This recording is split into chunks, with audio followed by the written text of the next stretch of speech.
proceed. Okay, great. So here's where we are, right? We're going to test out all of this, right? I'm just going to add one thing here. I'll say var results equals. Can you guys see and hear? Yes, we can. Awesome. So let's test this. I'm going to debug it because I want to actually. All right, great. Okay, so where's the debug tab? Hit here, hit debug.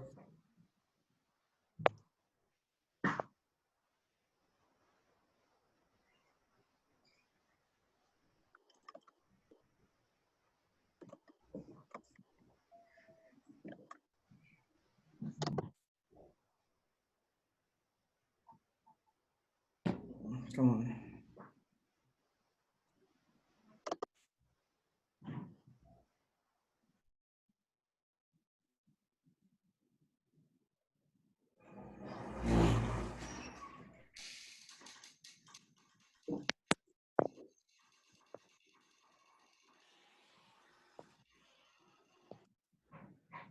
All right, so the app is running.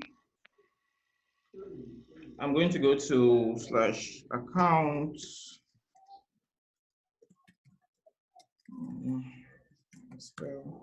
/account/register. I'll enter my email. So my email, password, super secret password, super secret password, and I'll say register. And that should hit my controller. So I'm just going to step through. Let's create a new application user. Let's confirm that it has this. So our application has this. It's now the part where we actually create the application, just create async. I'm going to, let's see what the result is. We have 2 errors here. Let's see. Okay, so it's saying our password is not strong enough, right? So you know those errors where you see that, oh, you have to have 1 this and 1 of that and X and Y and Z and in your password. So that's what's going on here now. I'm simply going to go back to the view and use a better password. Super secret password 1, 2, 3, and I'll just copy this and paste it here too. I should make it happy. Okay, so I'll just same thing.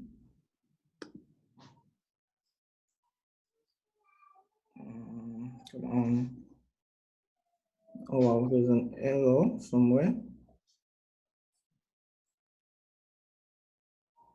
Okay, let's see what the error is in our view. Cannot create a DB set for application because the type is not included in the model for the context.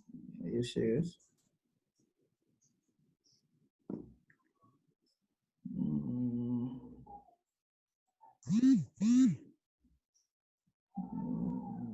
Data, application DB context, identity DB context.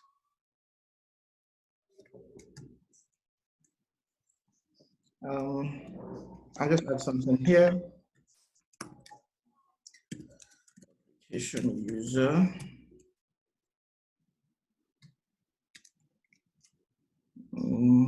I'll just run this again.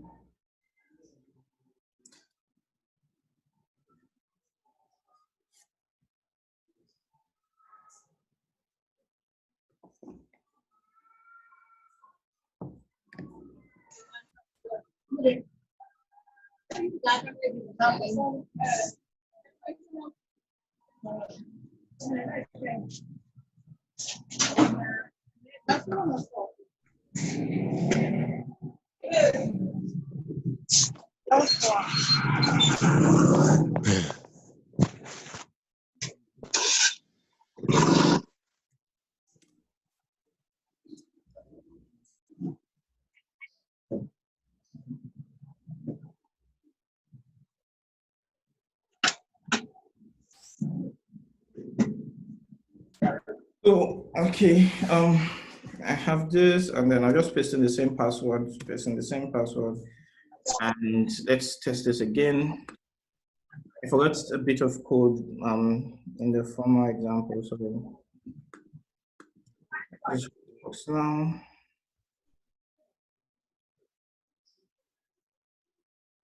Come on, come on. Okay, so let's check the result again. And we see that succeeded is true. And I'm just going to continue this project. And let's go to the browser. And we see we came back to the home page. Now to confirm that this works, let's come to our database and run this command again and see if there's any new user in our database. And see we have a new user. Username is Vic Warner. There's a username, and then there's a password. Now the thing with databases is ASP.NET Core never stores your password. If it stores your password, then I would be able to just go into the database as a system admin, right? And copy someone's password and go and log in with it. But what it does is it stores a password hash. And what happens is when you try to log in and you put your password, it's going to convert the password to the password hash, and it's going to compare the current hash database with the new hash. And if they match, it's going to let you in. I can't take this hash and get the password back from the hash. So it's a one-way thing. Okay, Angela, you can go ahead with your question.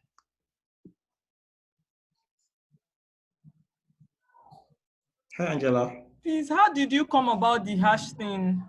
No, so it's all default ASP.NET Core thing. You don't have to do anything about all of this.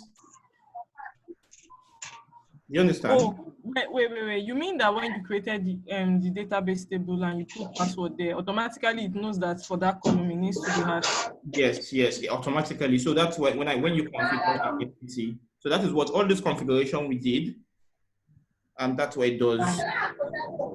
So all of this configuration we did here, immediately we say, oh, by default, ASP.NET Core will not even save a password in clear text because it's a security issue.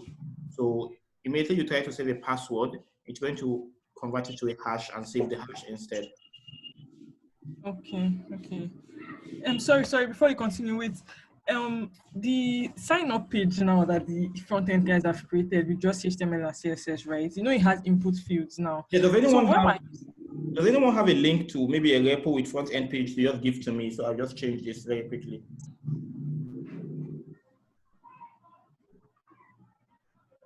Can you just download the template online and let's see how you put it? All right. So let's just I go think and that'll be better.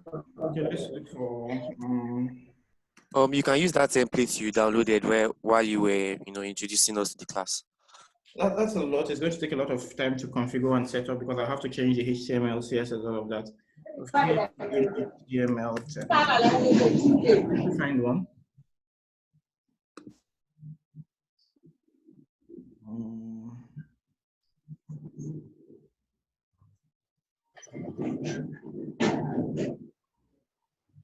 This one looks cool. Should we use this one?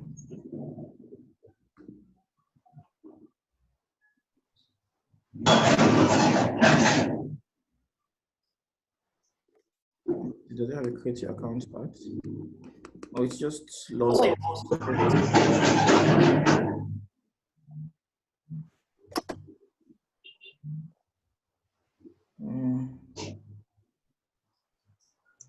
But this one has no registration. Yeah, but we can just add more fields, right? Okay. So I'll use this one. So where are you?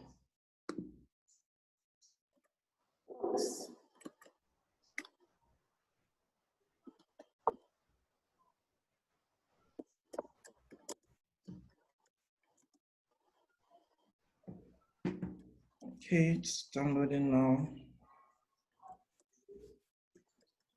Meanwhile, to just ready our project for the templates, we're going to have to be moving the CSS and the HTML and the JavaScript and all of that.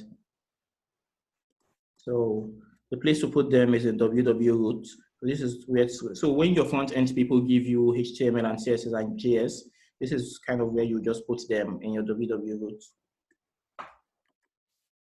This is done.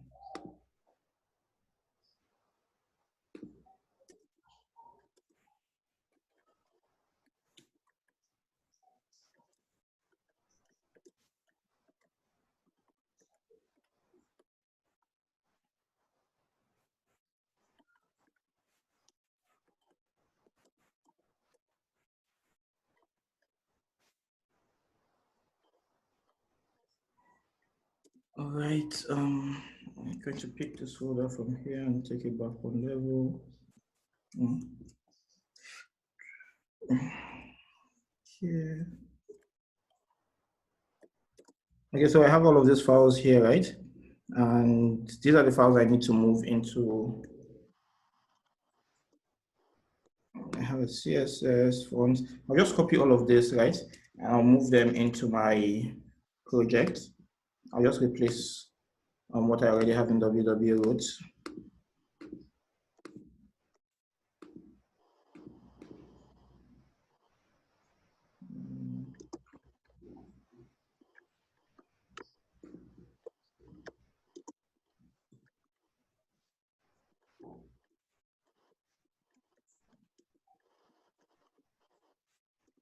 Okay, great.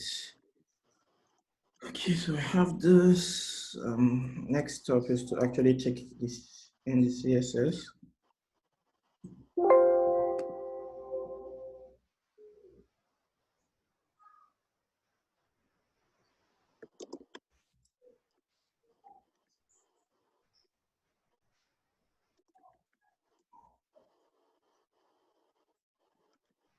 All right, so this is the page we're interested in, right? But if you notice in our register.cshtml page, where is it? In our register, let's see, HTML page, we don't have all of those import statements for the files and all of that. And that is because they're all in the shared template. So we have all of that here. So we're going to do some work here too. I'm simply going to take all of this title and all of this. I don't need this. I'll take all of this from the head section, right? All this style sheet import, and I'm going to bring them here instead. So if you notice before, we're taking the bootstrap that we had and the sites.css that we had. Now we just need to put in our new import statement. I'm going to remove this. I'm going to remove the old viewport and just leave this like this. I hope you guys are following what I'm doing. Do I need the lang? Okay, all of this is here. We'll close this for now so it gives us a little space to work with. And then we have the head, the body. Basically what we want is we want all of this to be identical to what was here.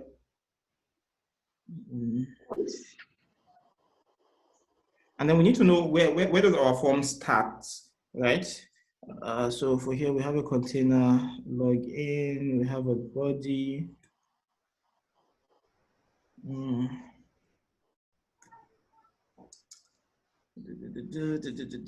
Should we do this here? Because then we're going to need other pages, which is going to need login functionality at the top and all of that. I'm not sure if it's best to. Over here, let's just continue for now. I'm going to take out the body here. I'm going to remove the header. So definitely we won't have a header on this page. I'm going to take render body and bring render body up here instead. So what you're going to do here really depends on the shape of the HTML and CSS file you're getting from your front end team. I'm trying to help you guys know how to destructure it, but they should basically, so when they create the HTML, it should be neat like this. It should be well partitioned. It should be in proper divs and all of that. So it's easy for you guys to focus on. Now, what I'm going to put in my, okay, so these are the script section. I didn't know there were any scripts. So I'm just going to, these are the scripts we had there. I'm just going to take them. I'll take these scripts and I'll just bring them here. This is how to work with the HTML assembly. They don't even need to do anything with the project. And I'll take all of this out too. Now what's happening is that I have the basic layout of the page, but then I need this part for my login field and input field and all of that. I'm just going to copy here. I'm going to copy it totally.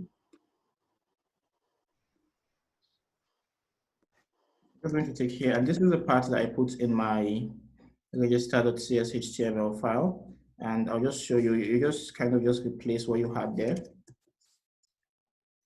So we start to look at it, right? So we have the member login part, and we look for the input boxes that our front-end team have given us. So we know that there's an input box here that's supposed to take the email, and we just take, let's start from our class, right? Okay, there's a form here already.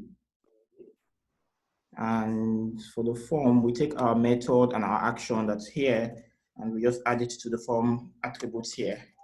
It's that simple. And then the next one is we have a div here, which is the summary, and the div for our own email. And we take it, and we look for the input our front-end team has created. So I think this whole div is for the input part. I'm just going to paste this here and do some just replacements. So it has a class. I want this at the top of everything, at the top of my form. So I'll just put it here. And then I have input for, and this is, there's no label here. So this is not necessary because they don't have a label saying, oh, this is an email field. Let's see what the UI looks like again. So there's no email on top of it. It's just a placeholder. It's different from ours where we had a label that said email. So that means this is not necessary. And then the input part, we have ASP for email. So we take this and we come to this inputs and we add ASP for email here, and we can remove this name equals email. And that works. And then for the validation, we can just take this and just add it somewhere here. Awesome, I can clear this now. Next is the password, right? So I take the div for the password. It's the same thing. You just look for the relevant part of your front-end code with the style and everything, and you replace only the relevant part. So I have class form group. So just leave the class here. I have input for password. So I take the ASP.for password and I bring it here.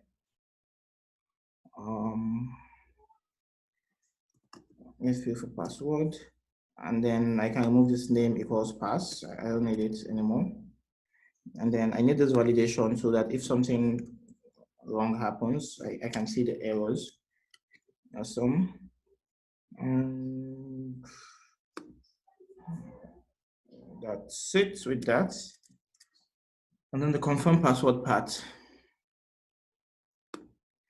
And I'll just take this same process, guys. Okay, this is a sign-in page. This is not a, so I'll just duplicate this.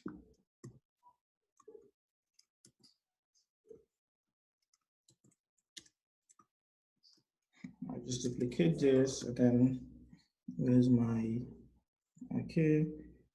So ASP4, this is for confirm password, right? Confirm password, type equals password, ASP4 password. And that should work if we don't have any errors somewhere. I'm sure you guys see how to basically use the, I'm going to change this button to register. I'll just leave all of this here. And I'll change this to login, because if you're creating an account, this should be a login page. And I can remove all of this now because we don't need them anymore. Okay. This looks okay. I'll remove this too because we don't need it. And we can go .NET Run. Let's just test it all out and see.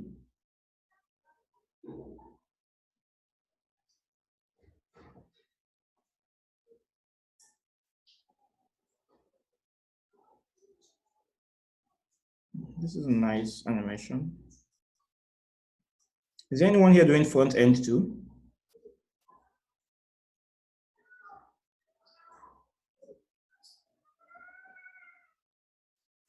Okay, so page is ready. Oh, nice, Booker. I respect front-end developers. I could never do all of these things that you guys do. I'm just not. Okay, so our page seems to. So the way to fix this is you inspect, right, and look at, okay, so what's wrong? Are your styles getting loaded? The biggest culprit here would be the styles. So if I come to console and I see there's a lot of errors here, it says it can't load a lot of things. So we need to check if those files are in the correct where they're supposed to be. The way to do that is to come to our layout page. And so we're saying there's an icon in image.phd. There's okay. We're saying there's a style file in vendor/bootstrap. But do we really have that? Let's see. Here's our www root, and we do have a vendor folder. So why can't you find it?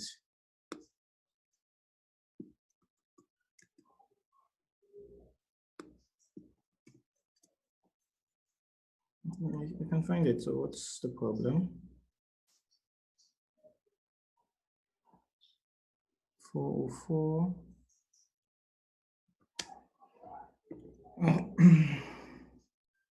Give me a second. I'll just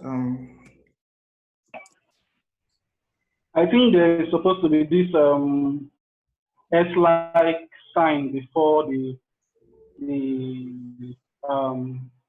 directory. What's that? I said I think there's supposed to be this sign that says go to the root folder. It looks like an inverted S. Oh, okay. Like from the root folder, right? Yes, thank you. Yeah. So it's called a tilde or something. I can't remember.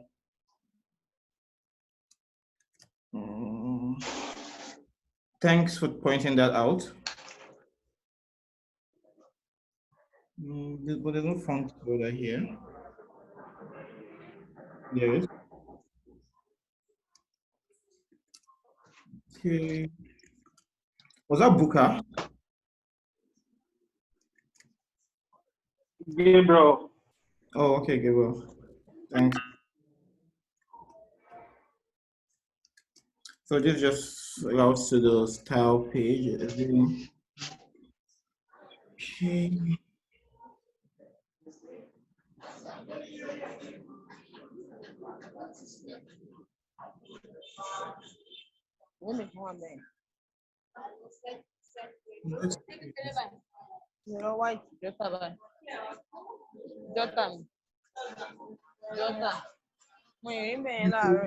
So our image is still not loading. I'll just go and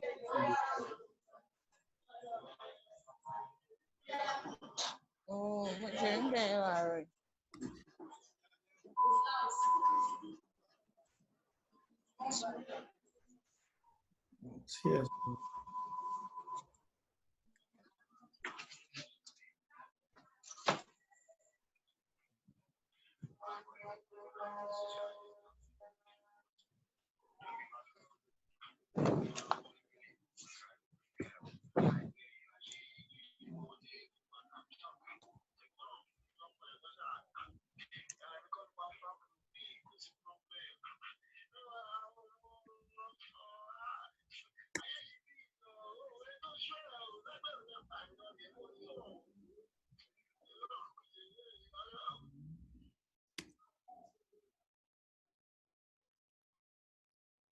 Guys, I heard today's Salah. Is there a Muslim here that's sending us meat or something?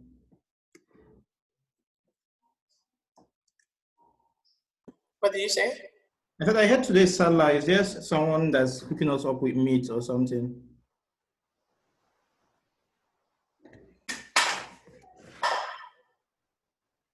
Okay, so we have our page set up now, right? I can try signing up again. So once again, where's my super secret password?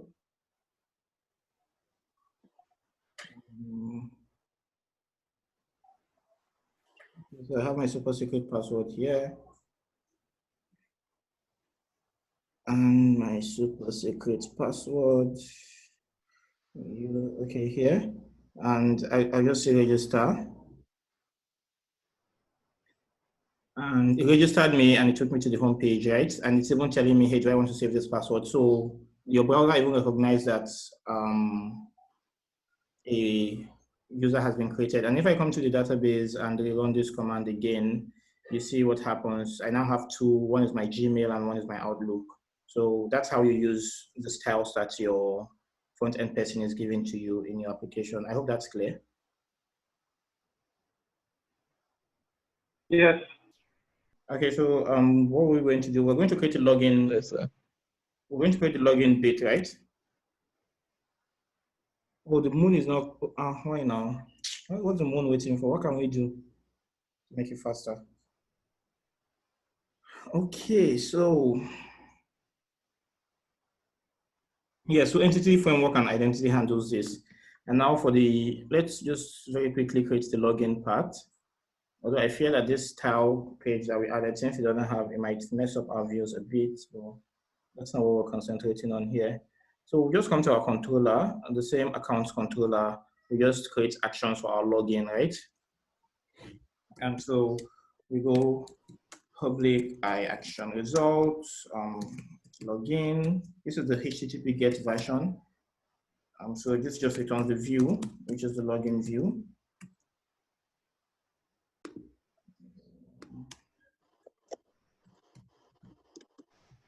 Once again, ladies and gentlemen, we're running out of time. Should we continue or should we continue this some other time? So let's continue. Continue, please. Please, let's continue.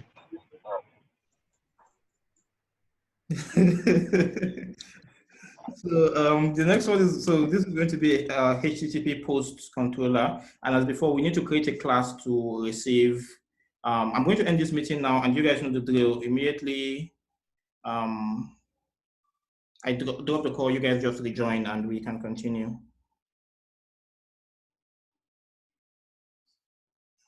Where's the end meeting option?